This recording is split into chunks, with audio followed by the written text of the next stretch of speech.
Avvalambor assalomu alaykum barchaga.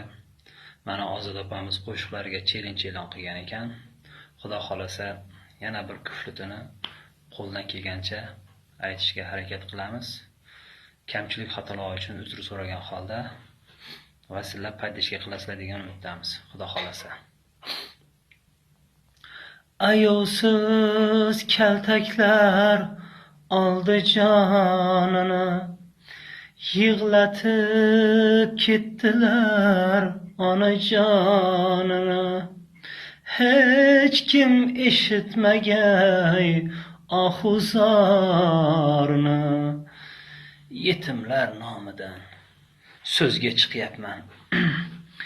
Yig'lagim ko'ziga bir marta qarang, haqqini qaytaring, haqqini